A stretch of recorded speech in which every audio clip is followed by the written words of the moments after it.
부장 겸 식품 패키징 팀장을 겸임하고 있는 윤찬석이라고 합니다. 반갑습니다. 저희들이 이 식품 패키징 센터가 하는 일들에 대해서 이제 우선 간단히 설명을 드릴게요. 여기는 이제 국내에서 유일하게 식품 포장을 전문으로 지원해주는 그런 기관입니다. 국내 이런 기관 사례가 없고요.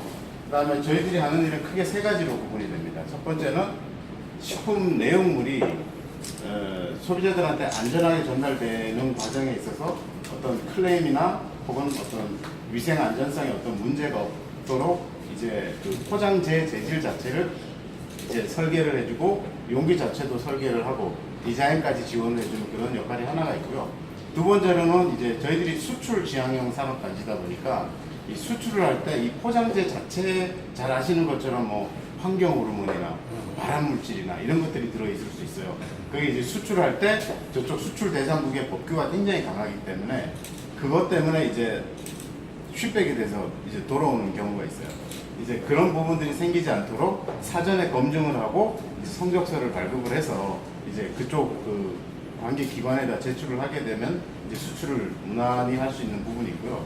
마지막으로 세 번째는 유통 물류예요. 무슨 얘기냐면은 식품들이 팔레트나 이런 데 적재돼서 상차가 돼서 가거나 배를 통해서 뭐 수출을 하거나 뭐 그럴 경우는 좀 드물긴 하지만 항공으로 운송을 되거나 여러 가지 물류 환경들이 있어요. 근데 이제 그 환경들을 제대로 검증을 하지 않으면 이 제품이 가다가 파손이 돼요. 손상이 되고 한 팔레트만 손상이 되면 그 컨테이너 안에 있는 모든 제품들을 반품 처리를 해야 되거든요. 그 기업이 가지는 손실이 굉장히 큰 거죠. 그래서 이제 그런 크게 이제 세 가지 부분을 이제 저희들이 지원을 해주고 있고요. 이제 가장 이제 쉽게 이해하실 수 있는 부분들이 어떤 부분이 있냐면은 예를 들어 이제 기업이 저희한테 와서 우리는 캠핑용 혹은 편의점에서 소비자들이 좀 높은 품질의 커피를 마시고 싶은 그런 포장 용기나 혹은 그런 시스템을 한번 좀 개발을 해달라는 수요를 제기를 해요. 그러면 저희들이 그 수요를 받아가지고 그러면 어떤 형태로 포장을 만들어야지 이제 캠핑에서 편하게 사용할 수 있고 안전하게 사용할 수 있고 그 다음에 쓰레기는 좀 덜 생기는 그런 포장재를 이제 설계를 하게 되죠. 그래서 예를 들면 이런 이 컵 용기처럼 여기에다가 이제 분말 커피를 이렇게 담는 걸 설계를 하게 되고요. 안에다 이 분말 커피를 부어서 뜨거운 물만 이렇게 내려 먹으면은 이제 우리가 흔히 얘기하는 드립 커피라는 거를 우리가 믹스 커피가 아닌 좀 품질이 높은 아메리카노 같은 것들을 즐길 수 있는 거가 되는 거죠. 이런 포장 설계가 또 하나가 있고요. 또 한 가지는 굉장히 복잡한 거는 아닙니다. 복잡한 거는 없는데 예를 들어 이게 이제 바지락을 포장하는 그 포장재 용기예요. 바지락, 해산물. 근데 이게 문제가 뭐냐면은 이렇게 지금은 여기 사이가 이렇게 올려놓으면 떠 있잖아요. 근데 기존의 포장재는 이게 이런 다리가 없었어요.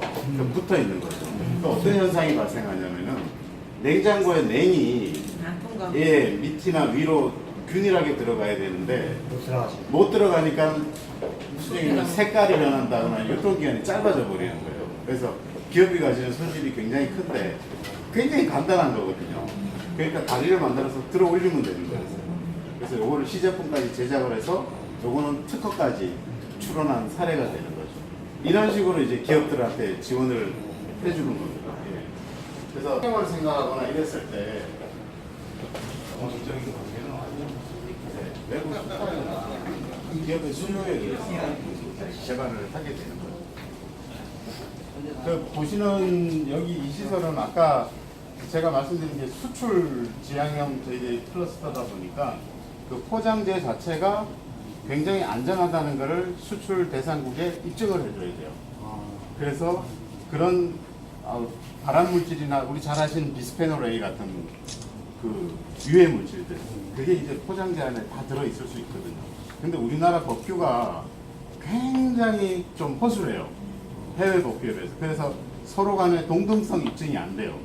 그러니까 외국 입장에서 보면 니들 법규 필요 없어. 우리 법규에 맞춰서 실험을 해가지고 이렇게 얘기가 돼버리거든요.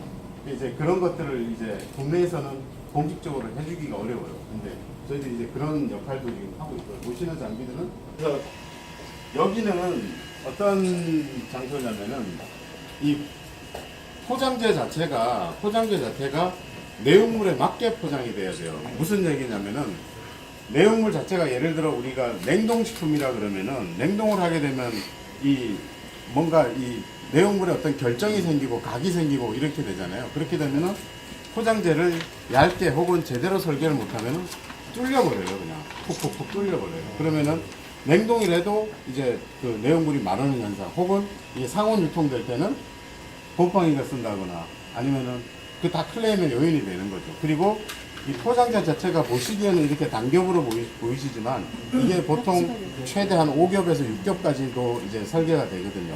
그러니까 뭐 우리가 흔히 하는 전문 용어로 하면은 뭐 폴리에틸렌, 폴리프로필렌, 나일론, 우리 흔히 페트병 할 때 페트 이런 소재들을 여러 겹을 붙여서 만들어요. 이제 각 그 포장재마다 기능이 있게 되는데 이제 그런 설계들을 여기서 하는 거예요. 네. 내용물의 유통기한을 망가뜨리는 첫 번째 요인들이거든요. 그래서